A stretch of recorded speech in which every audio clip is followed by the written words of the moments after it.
हरे कृष्ण। श्री लक्ष्मी नारायण भगवान की जय। श्री कच्छप भगवान की जय। प्रिय श्रोताओं, आज पौष मास के शुक्ल पक्ष का ये परम पावन दिन अत्यंत दुर्लभ और फलदायी है, क्योंकि इसी शुभ तिथि पर पौष पुत्रदा एकादशी और कूर्म द्वादशी का दिव्य संयोग बन रहा है। शास्त्रों में कहा गया है कि ऐसे महासंयोग में जो भक्त सच्चे मन, शुद्ध हृदय और अटूट विश्वास के साथ भगवान श्री हरि की कथाओं का श्रवण करता है, उसके जीवन में कभी भी बाधाएं, रुकावटें नहीं आती और घर परिवार में सुख, शांति और संतान सौभाग्य का वास होता है। पुत्रदा एकादशी जहां संतान सुख और वंश वृद्धि का आशीर्वाद देती है, वहीं कूर्म द्वादशी भगवान के धैर्य, संरक्षण और भक्त रक्षा के भाव को जागृत करती है। इसलिए आइए हम सभी अपने मन को विकारों से मुक्त कर श्रद्धा, भक्ति के भाव से भरकर इस पुण्य अवसर पर इन पावन कथाओं का श्रवण करें, ताकि श्री हरि की कृपा हम सभी के जीवन को आलोकित कर दे और हमारी समस्त मनोकामनाएं पूर्ण हो सके। पहले सुनिए भगवान विष्णु के कच्छप अवतार की कथा। कूर्म अवतार भगवान के प्रसिद्ध 10 अवतारों में द्वितीय अवतार है और 24 अवतारों में 11वां अवतार है। एक समय की बात है, महर्षि दुर्वासा देवराज इंद्र से मिलने स्वर्गलोक में गए। उस समय देवताओं से पूजित इंद्र ऐरावत हाथी पर आरूढ़ होकर कहीं जाने के लिए तैयार थे। उन्हें देखकर महर्षि दुर्वासा का मन प्रसन्न हो गया और उन्होंने विनीत भाव से देवराज को एक पारिजात पुष्पों की माला भेंट कर दी। देवराज ने माला तो ग्रहण कर ली, किंतु उसे स्वयं ना पहनकर ऐरावत के मस्तक पर डाल दी और स्वयं चलने को तत्पर हुए। हाथी मद से उन्मत्त हो रहा था। उसने सुगंधित और कभी न कुम्हलाने वाली उस माला को सूंड से मस्तक पर खींचकर मसलते हुए फेंक दिया और फिर पैरों से कुचल डाला। अपने ही सामने ये सब देखकर ऋषि दुर्वासा अत्यंत क्रुद्ध हो उठे और उन्होंने देवराज को शाप देते हुए कहा, रे मूढ़, तुमने मेरी दी हुई माला का कुछ भी आदर नहीं किया। तुम त्रिभुवन की राजलक्ष्मी से संपन्न होने के कारण मेरा अपमान कर रहे हो। इसलिए जाओ, आज से तीनों लोकों की लक्ष्मी नष्ट हो जाएगी और तुम्हारा ये वैभव भी श्रीहीन हो जाएगा। इतना कहकर दुर्वासा ऋषि शीघ्र ही वहां से चले गए। इधर श्राप के प्रभाव से इंद्र आदि सभी देवगण और तीनों लोक श्रीहीन हो गए। ये दशा देखकर इंद्र आदि देवता अत्यंत दुखी हो गए। महर्षि का शाप अमोघ था। उन्हें प्रसन्न करने की सभी प्रार्थनाएं भी विफल हो गई। तब असहाय, निरुपाय और दुखी देवगण, ऋषि मुनि आदि सभी प्रजापति ब्रह्मा जी के पास गए। ब्रह्मा जी उन सभी को साथ लेकर वैकुंठ में श्री नारायण के पास पहुंचे और सभी ने अनेक प्रकार से नारायण की स्तुति की और बताया कि प्रभु, एक तो हम दैत्यों के द्वारा अत्यंत कष्ट में हैं और इधर महर्षि के श्राप से अब श्रीहीन भी हो गए हैं। आप तो शरणागतों के रक्षक हैं। इस महान कष्ट से हमारी रक्षा कीजिए प्रभु। इस प्रकार स्तुति से प्रसन्न होकर श्री हरि ने गंभीर वाणी में कहा, तुम लोग समुद्र का मंथन करो, जिससे लक्ष्मी और अमृत की प्राप्ति होगी।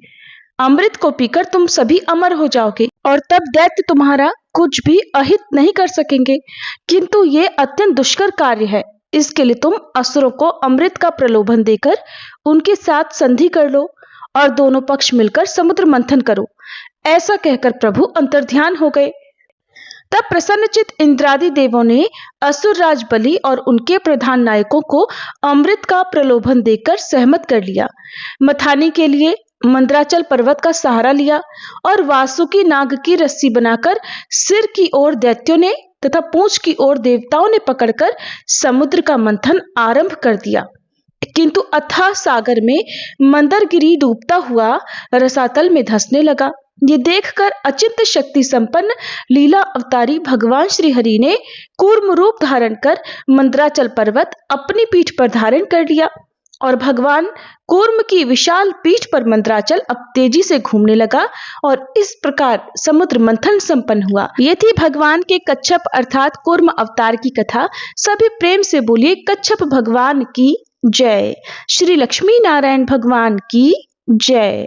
अब सुनिए पौष पुत्रदा एकादशी की कथा, जिसे धर्मराज युधिष्ठिर महाराज के पूछने पर भगवान श्री कृष्ण ने अपने दिव्य मुख से वर्णन किया था। आज एक बार फिर से धर्मराज युधिष्ठिर हस्तिनापुर के महल में अपनी जिज्ञासा के साथ एक बार फिर भगवान कृष्ण के समक्ष उपस्थित थे। उन्होंने भगवान श्री कृष्ण का अभिवादन करने के बाद पूछा, हे श्री कृष्ण, पौष मास के शुक्ल पक्ष में आने वाली एकादशी का क्या महात्म्य है और इसकी कथा क्या है? कृपा करके मुझे बतलाएं। तब श्री कृष्ण ने कहा, हे धर्मराज, ध्यान से सुनिए।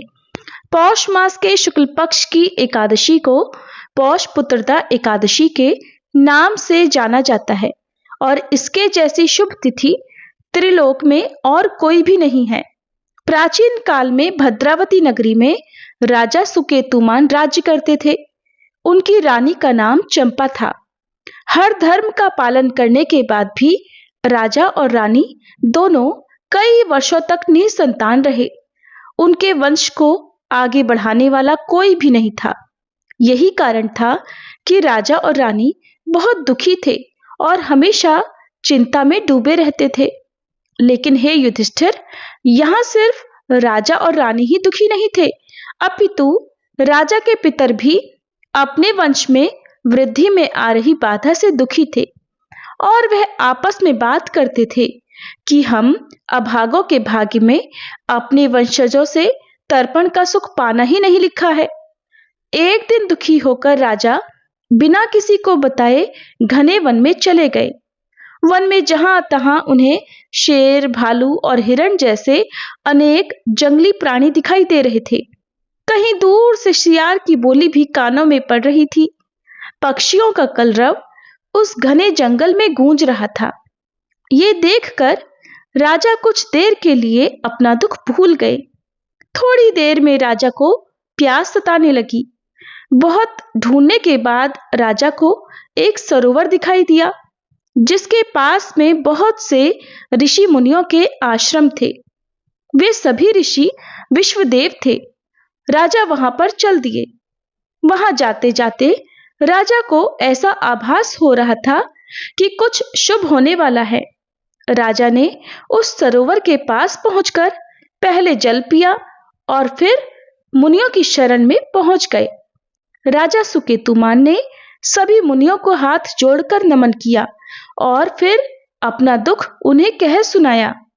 इसके बाद राजा ने मुनियों से उनकी सहायता करने का भी आग्रह किया। उनकी यह करुण प्रार्थना सुनकर मुनियों ने कहा, पुत्र, अभी मार्गशीर्ष मास चल रहा है और पौष मास शुरू होने को है। पौष मास अपने पितरों को तर्पण देने का विशेष अवसर होता है। इस मास के शुक्ल पक्ष की एकादशी पौष पुत्रदा एकादशी कहलाती है। ये संतान का आशीर्वाद देने वाली तिथि है। इसलिए आप और आपकी पत्नी इस पावन व्रत का पालन करें तो श्री हरि आप पर अवश्य ही कृपा करेंगे।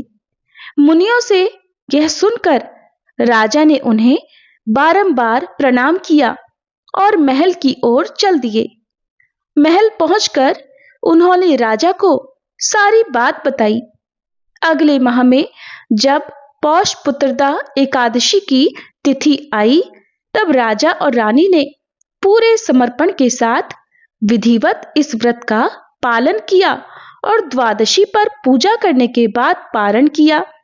श्री कृष्ण कहते हैं, हे धर्मराज, इस व्रत के पुण्य प्रभाव से रानी चंपा गर्भवती हुई और उसने एक स्वस्थ और तेजस्वी बालक को जन्म दिया। वह बालक अपने पिता की तरह धर्मनिष्ठ राजा सिद्ध हुआ। इस बालक के द्वारा किए हुए तर्पण से राजा सुकेतुमान के पितर प्रसन्न हुए और उन्हें ढेर सारा आशीर्वाद देकर स्वर्ग की ओर चले गए। भगवान श्री कृष्ण कहते हैं, हे युधिष्ठिर, ये है पौष पुत्रदा एकादशी की पावन कथा। पौष पुत्रदा एकादशी के दिन इस कथा को सुनने से आपको अग्निष्टोम यज्ञ का फल प्राप्त होगा। और फिर भगवान श्री कृष्ण पौष पुत्रदा एकादशी का महात्म्य सुनाकर अंतर्ध्यान हो गए। इस प्रकार जो भी भक्त सच्चे मन से इस पावन कथा को सुनता है और दूसरों को सुनाता है, भगवान श्री हरि उनके पिछले 7 जन्मों के सभी पाप नष्ट कर देते हैं और ऐसे भक्त को अंत में वैकुंठ लोक की प्राप्ति होती है। इसीलिए इस एकादशी को वैकुंठ एकादशी भी कहा जाता है। एक बार की बात है, एक महान भक्त ब्राह्मण थे और वो मंदिर की पूजा बहुत शानदार ढंग से करना चाहते थे, लेकिन इतनी सेवा पूजा के लिए उनके पास समय तो था लेकिन धन नहीं था। अब एक दिन की बात है कि वह एक भागवत पाठ में बैठे हुए थे और उन्होंने सुना कि श्री कृष्ण तो मन के भीतर भी पूजे जा सकते हैं, जरूरी नहीं कि बाहर की सामग्रियों से मंदिर में बिठाकर ही उनकी पूजा की जाए। अब तो उन्होंने इस अवसर का खूब लाभ उठाया, क्योंकि एक तो वह बहुत दिनों से सोच रहे थे कि भगवान की पूजा मैं बहुत अच्छे ढंग से करना चाहता हूँ, खूब धूमधाम से, तरह तरह की सामग्रियों से, महंगी महंगी वस्तुओं से। अब जब भागवत में उन्हें ये पता चला कि इन सभी सामग्रियों को मन से भी भगवान को अर्पित किया जा सकता है, तो वे बड़े प्रसन्न हुए। उनकी इस समस्या का समाधान उन्हें मिल चुका था कि मानसिक पूजा करने से उनके पास जो धन का अभाव था वो भी पूरा हो जाएगा और उनकी जो इच्छा है श्री कृष्ण की धूमधाम से सेवा पूजा की वो भी पूरी हो जाएगी। अब वो समझ गए कि मन के भीतर मैं कान्हा की पूजा कर सकता हूँ। तो वो गोदावरी नदी में स्नान करने के बाद एक पेड़ के नीचे एक दिन बैठे हुए थे और अपने मन में देखिए वो कैसी कल्पना कर रहे हैं कि मन ही मन वो कल्पना कर रहे थे कि एक बहुत सुंदर उन्होंने सिंहासन बनाया है जिसमें खूब हीरे मोती जड़े हुए हैं, और वह हीरे मोती जड़ा हुआ सिंहासन खूब दमक रहा था, चमक रहा था। अब उसी चमकते हुए बहुत सुंदर मूल्यवान सिंहासन पर उन ब्राह्मण ने मानसिक कल्पना करते हुए अपने कान्हा जी को विराजित किया और कान्हा जी को उन्होंने खूब महंगी पोशाक धारण कराई थी। एक से एक महंगे मणि माणिक के जड़े हुए गहने आदि उन्हें धारण करवाए थे। अब वह ब्राह्मण देवता एक साथ ही तो इतनी सारी नदियों का जल लाकर अपनी कान्हा का अभिषेक नहीं करा सकते थे, तो उन्होंने मन ही मन में गंगा जी, यमुना जी, गोदावरी, नर्मदा और कावेरी का स्मरण किया। इन सभी नदियों के जल का एक साथ वो मानसिक अभिषेक करने लगे। फिर अभिषेक करने के बाद खूब तरह तरह के ताजे सुंदर सुंदर रंग बिरंगे फूलों से उनका श्रृंगार करने लगे और उन्हीं सुंदर सुंदर फूलों से उन्होंने अपने कान्हा के लिए माला बनाई और माला के साथ उनके विग्रह का खूब श्रृंगार और पूजन भी साथ साथ चल रहा था। अब श्रृंगार अभिषेक करने के बाद में उन्हें स्मरण हुआ कि मेरे कान्हा तो बहुत देर से भूखे होंगे, क्यों ना आज उनके लिए तरह तरह का स्वादिष्ट व्यंजन पकाया जाए। और व्यंजन भी क्यों, 56 भोग आज तो मैं अपने कान्हा के लिए तैयार करूँगा, मेरे पास तो धन का अभाव है ही नहीं। अब तो वह शुद्ध देसी घी में कान्हा के लिए भोग तैयार कर रहे थे। आज उनकी इच्छा हुई कि क्यों ना कान्हा को आज घी में भुने हुए मीठे चावल खिलाए जाएं। तो वह उनके लिए मीठे चावल पका रहे थे जिसे परमान्ना कहा जाता है। अब वह भक्त ब्राह्मण ये देखना चाहते थे कि कहीं वह भोग गर्म ज़्यादा तो नहीं है, क्योंकि परमान्ना का भोग ठंडा लगाया जाता है, गर्म नहीं लगाया जाता। अब यही देखने के लिए उन भक्त ब्राह्मण ने जैसे ही परमान्ना में अपनी उंगली डालकर चेक करना चाहा कि उनकी उंगली जल गई, क्योंकि वह गर्मा गर्म था। तब उनका ध्यान टूटा, क्योंकि वहाँ तो कुछ भी नहीं था, लेकिन वो जो मानसिक भाव में इतने डूबे हुए थे, अपनी सुध-बुध ऐसी खो बैठे थे कि उन्हें ये भी नहीं पता था कि ये सारा भाव वो मन से कर रहे हैं और मानसिक रूप से ही परमान्ना तैयार कर रहे हैं। लेकिन उनके भाव सच्चे थे और वो सच्चे मन से ही परमान्ना को ये चेक करना चाहते थे कि कहीं वो ज़्यादा गर्म तो नहीं है, कहीं उनके कान्हा का मुंह तो नहीं जल जाएगा। अब उसी भाव में डूबे हुए जैसे ही उन्होंने परमान्ना में उंगली डाली, उनकी उंगली जल गई। अब जब उनका ध्यान टूटा तो वहाँ उन्होंने क्या देखा कि वहाँ तो कुछ भी नहीं है, बल्कि वो तो एक पेड़ के नीचे बैठे हुए हैं और ये सब कुछ उनके भीतर ही भीतर उनके मन में चल रहा था। वो मन में ही ये सब कुछ कर रहे थे। अब उन्होंने अपनी उंगली देखी, वो तो जली हुई थी। ये देखकर वो हैरान रह गए कि ऐसा कैसे हो सकता है। और उधर वैकुंठ लोक से श्री नारायण भगवान मुस्कुरा रहे थे अपने उस भक्त को देखकर। उन्हें मुस्कुराते देखकर देवी लक्ष्मी ने पूछा, प्रभु आप क्यों मुस्कुरा रहे हैं, कारण मुझे भी तो बताइए। तब भगवान ने देवी को धरती लोक पर बैठे उस भक्त की ओर इशारा करके कहा, देवी वो देखिए, मेरा एक भक्त ऐसा है, कितना अनोखा है, जो मेरी इस तरह भाव से पूजा करता है। अब मेरे दूतों को तुरंत भेजा जाए उसे वैकुंठ लाने के लिए। तो भक्ति योग इतना अच्छा है, मानसिक भाव इतना अच्छा है कि भले ही आपके पास भगवान की भव्य पूजा के लिए साधन ना हो और आपके पास घंटों बैठकर पूजा करने का समय भी ना हो, तब भी आप अपने मन के भीतर सच्चे भाव से सब कुछ कर सकते हैं। एकादशी व्रत की कोई भी कथा बिना तुलसी माता की कथा के अधूरी रहती है। तो आइए प्रिय श्रोताओं, अब सुनिए तुलसी माता की कथा। सावर्णी मुनि की पुत्री तुलसी अपूर्व सुंदरी थी।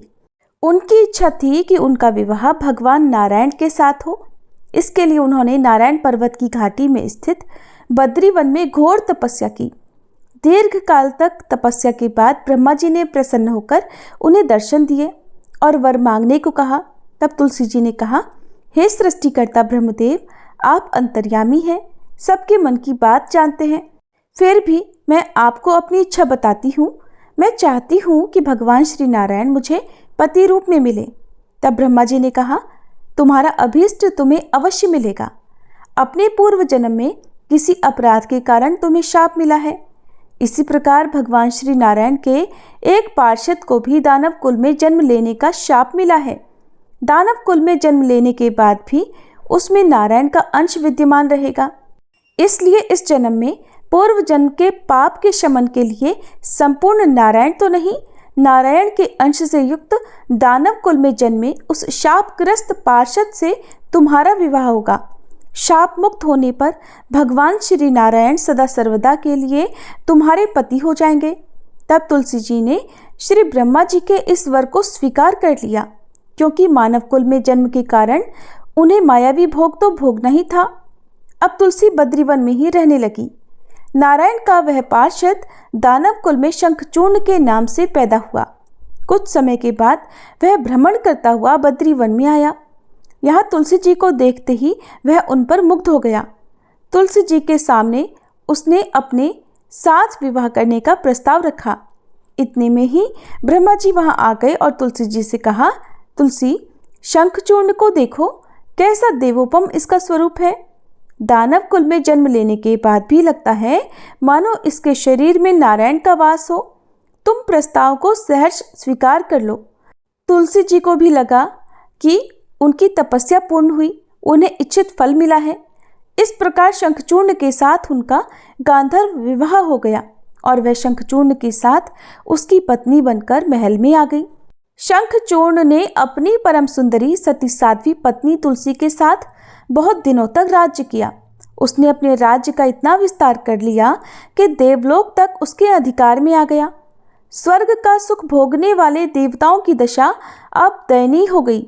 शंखचूर्ण किसी को कष्ट नहीं देता था, पर अधिकार और राज्य छिन जाने से सारे देवता मिलकर श्री ब्रह्मा, विष्णु और शिवजी की सभा में गए तथा अपनी विपत्ति सुनाई। तब ब्रह्मा जी ने कहा, तुलसी परम साध्वी हैं, उनका विवाह शंखचूर्ण से मैंने ही कराया था। शंखचूर्ण को तब तक नहीं हराया या मारा जा सकता है जब तक तुलसी को न छला जाए। तब श्री विष्णु ने कहा, शंखचूर्ण पूर्व जन्म में मेरा पार्षद था। शाप के कारण उसे दैत्य कुल में जन्म लेना पड़ा। इस जन्म में भी मेरा अंश उसमें व्याप्त है। साथ ही तुलसी के पतिव्रत धर्म से वह अजेय भी है। फिर देवताओं की सहमति से भगवान शिव ने शंखचूर्ण के पास संदेश भिजवाया कि या तो वह देवताओं का राज्य लौटा दे या फिर उनसे युद्ध करे। शंखचूर्ण शंकर जी के पास पहुंचा और उसने कहा, देवाधिदेव, आपके लिए देवताओं का पक्ष लेना उचित नहीं है। राज्य का विस्तार करना तो हर राजा का कर्तव्य है और मैं किसी को दुखी भी नहीं कर रहा हूँ। आप देवताओं से कहिए कि वे मेरी प्रजा होकर रहें। मैंने आपका भी कोई अपकार नहीं किया है। हमारा आपका युद्ध शोभा नहीं देता, और अगर इस युद्ध में आप हार गए तो ये तो बड़ी लज्जा की बात हो गई। अगर मैं हार गया तो आपकी कीर्ति बहुत अधिक नहीं बढ़ेगी। शंखचूर्ण की बात सुनकर भगवान शंकर हंसे। वे तो सब रहस्य जानते थे। तुलसी और शंखचूर्ण के पूर्व जन्म के शाप की अवधि अब लगभग पूरी हो चुकी थी। भगवान शंकर बोले, शंखचूर्ण, इसमें कीर्ति और लज्जा की तो कोई बात ही नहीं। तुम देवों का राज्य लौटाकर उन्हें उनके पद पर प्रतिष्ठित होने दो। युद्ध से बचने का यही एकमात्र उपाय है। तब शंखचूर्ण ने कहा, मैंने तो युद्ध के बल से ही देवलोक को जीता है और कोई उसे केवल युद्ध के द्वारा ही वापस ले सकता है। यही मेरा अंतिम निर्णय है मैं जा रहा हूँ। ऐसा कहकर शंखचूर्ण चला गया। उसने अपने राजमहल में वापस आकर अपनी पत्नी तुलसी को सारी बात बताई और कहा, कर्म भोग सब काल सूत्र में बंधा है। जीवन में हर्ष, शोक, भय, सुख, दुख, मंगल, अमंगल सब कुछ काल के अधीन है। हम तो केवल निमित्त है। संभव है कि भगवान शिव देवों का पक्ष लेकर मुझसे युद्ध करे। तुम चिंता मत करना, तुम्हारा सती तेज मेरी रक्षा करेगा। और फिर दूसरे ही दिन भगवान शंकर के नेतृत्व में देवताओं ने युद्ध छेड़ दिया। शंखचूर्ण ने भीषण बाणों की वर्षा करके उनका वेग रोका। उसके प्रहार से देवता डगमगाने लगे। फिर उसने दानवी शक्ति का प्रयोग करके मायावी युद्ध आरंभ कर दिया। युद्ध स्थल पर वह कभी किसी को दिखाई नहीं देता था, पर उसके अस्त्र शस्त्र प्रहार कर देवों को घायल कर रहे थे। देवगण अपने अस्त्र चलाएं भी तो किस पर चलाएं, क्योंकि कोई शत्रु सामने था ही नहीं। कई दिनों तक इस तरह भयंकर युद्ध चला। शंखचूर्ण पराजित नहीं हुआ। तब भगवान शिव ने श्री विष्णु से कहा, हे हरि, कुछ उपाय करो, अन्यथा मेरा तो सारा यश मिट्टी में मिल जाएगा। भगवान श्री विष्णु ने सोचा, बल से तो शंखचूर्ण को हराया नहीं जा सकता, इसलिए अब छल का सहारा लेना पड़ेगा।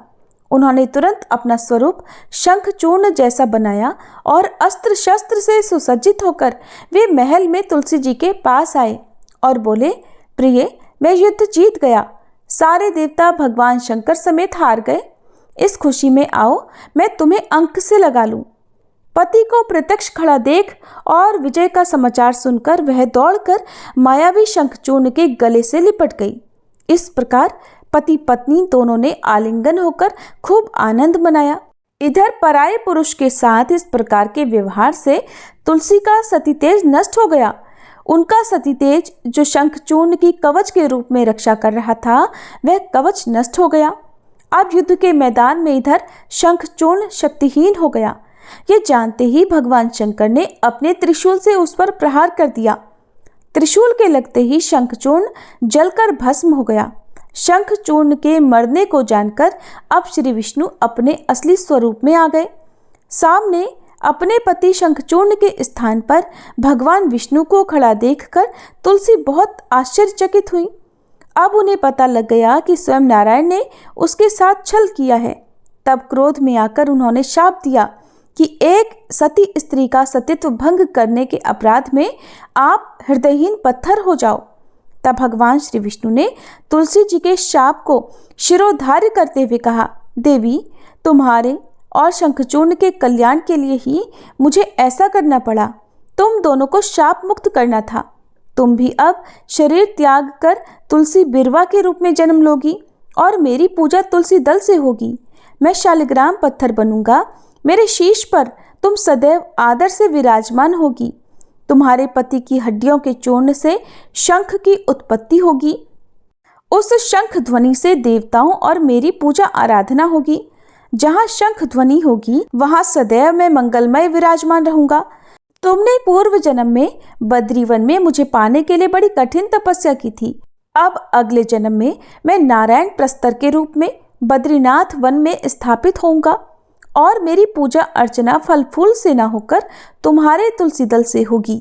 मेरे शीश पर विराजमान होकर तुम मुझसे भी ऊंचा पद प्राप्त करोगी और मेरा भोग भी तुम्हारे बिना स्वीकार नहीं होगा। प्रेम से बोलिए तुलसी माता की जय। श्री विष्णु भगवान की जय।